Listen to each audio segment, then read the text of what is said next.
So guys, welcome to another gardening video on my channel. Guys, it's hot. It's excruciatingly hot, and you know what happens when it gets this hot. The pests start to come out to play. This is their playground. All right. So you know what I thought let me do a video on how to get rid and how to control pests in your garden. I hope it's helpful. I hope you enjoy. Let's do what it got it. So, as a rule of thumb, right, I don't want to look at insects as a bad thing, because we have beneficial insects. We have the ones that obviously also destroy, right?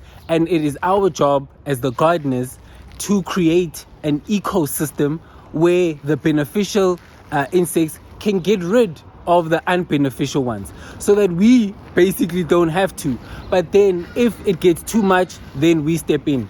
But basically we are creating our very own ecosystem. We have certain birds maybe that get rid of certain insects. It's basically our job to create this symbiotic relationship with all of the organisms that we have in the garden. So this conversation leads me to the first pest that we can control and get rid of as well. This is aphids, right?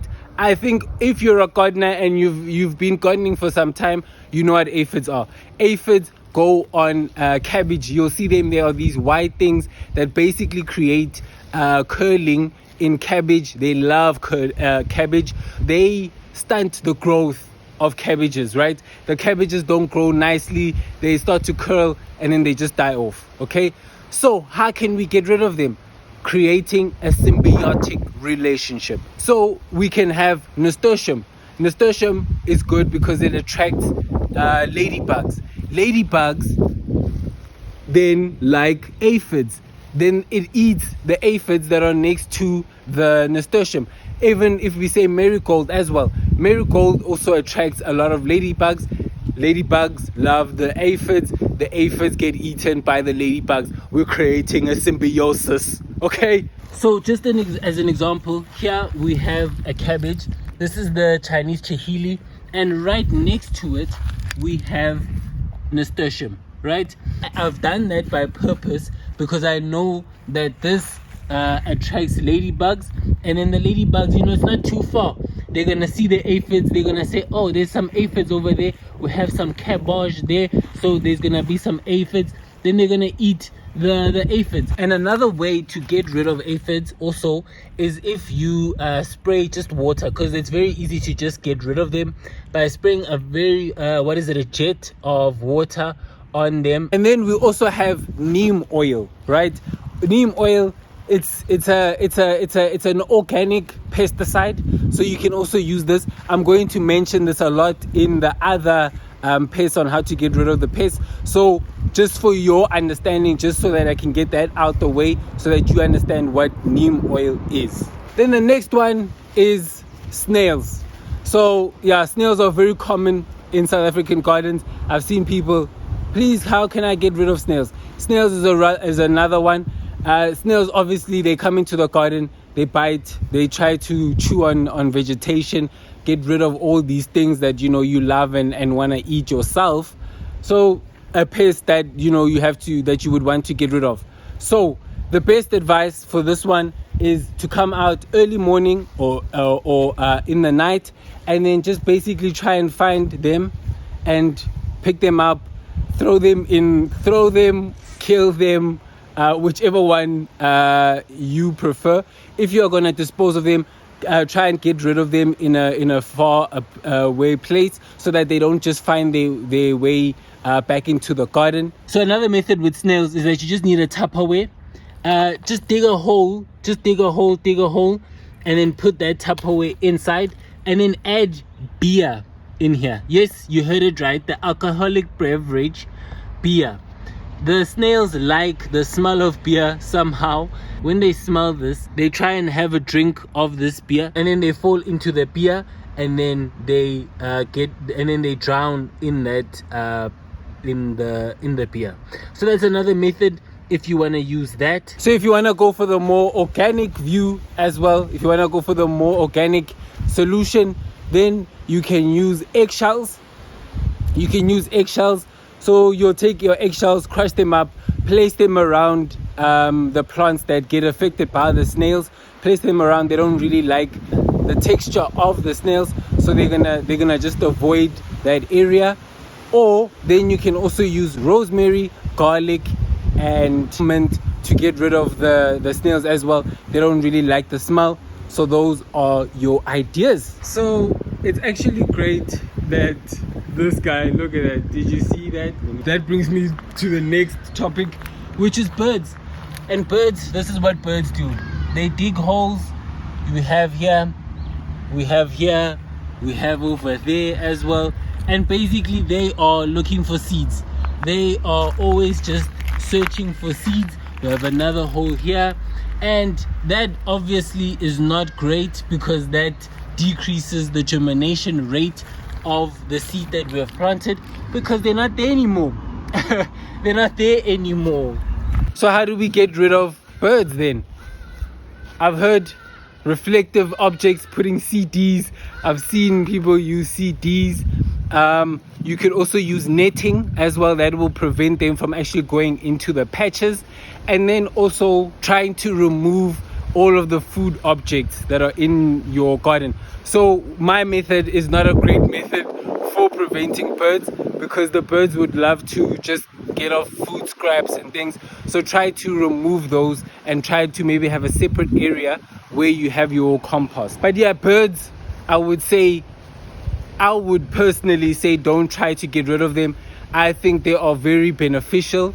They also bring in seeds from when they got from some other garden, and then they bring into, and those are called volunteer seeds. And now you'll have maybe, I don't know, you'll have a pumpkin by mistake, just because of courtesy of the birds. Then it brings me to stink bugs. So stink bugs, this one also, I get affected with this one in the garden. And I had a comment in KZN where someone was saying that they also experience a lot of stink bugs. So stink bugs, yeah, they are just annoying to have in the garden, a nuisance to have. So how do we get rid of them? Right? Neem oil. I know I said I'm going to mention neem oil. Neem oil is one way to get rid of them. Just spray on the affected areas. And then also dish soap spray. So this one you mix 2 tablespoons of dish soap, and then also water, like a liter of water, and then just spray on the affected areas. Also, just like the snails, we can also just hand pick. Try and hand pick them. Try to get rid of them, by hand picking them. That's also another method. If you want to create the symbiosis, then I would suggest you get lavender. You plant some lavender, plant some garlic, plant some marigold as well, and then also some chrysanthemums. If you plant those repel stink bugs. They don't like the smell of those plants. So then you can basically create a natural repellent. Then, as you can see, I hope you can see, we have ants. So yeah, now they're starting to move now. Good. So yeah, ants, another one that is another insect that is really just a nuisance in the garden. We can use vinegar spray, so mixed water and vinegar together, and then you spray on the affected areas. You can also use the dishwater spray that I said earlier.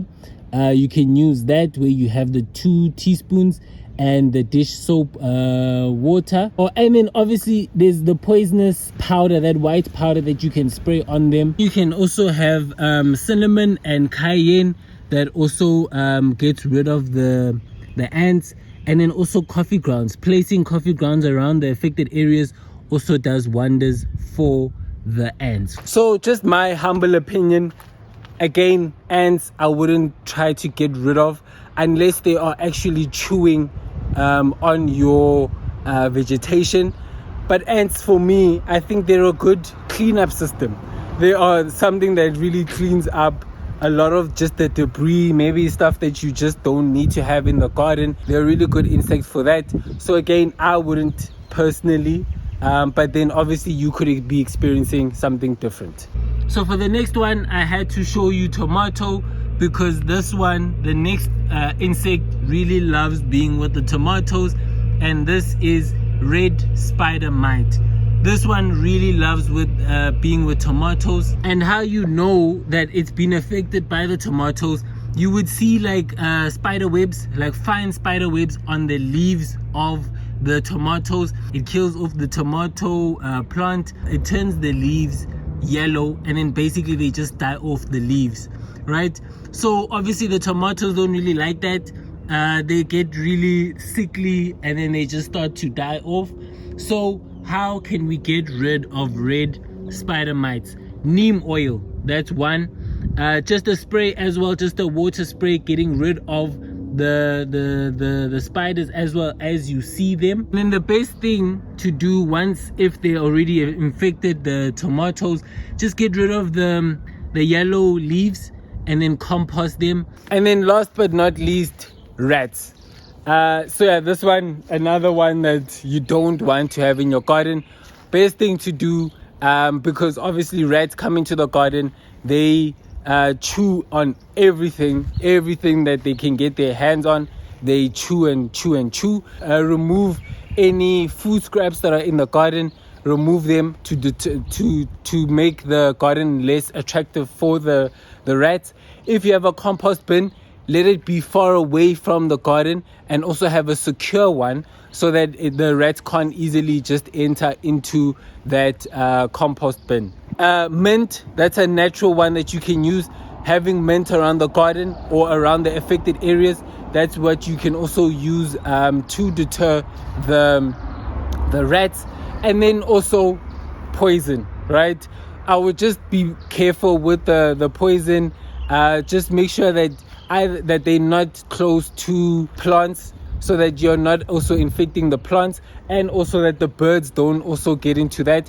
So if you see an entry point where the rat is, then put it near there so that it chews and then it dies off. So yeah, that would bring me to the end of the video. It's sad to see you go. But I hope it was helpful. I hope you get rid of those pests, control those pests, and also, you know, let's try and create that symbiosis that I was saying.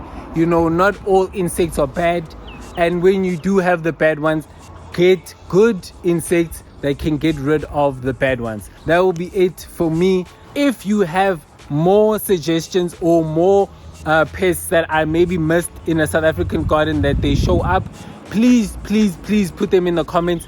Comment below, and then I'll do a part 2. If I missed a lot, then I'll do a part 2 and I'll address those pests that we can also go through.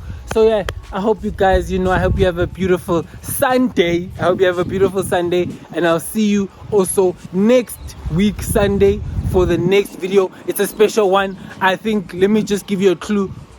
I won't give you a clue. I hope you guys enjoyed. Enjoy a Sunday. Love, peace. Grow every day.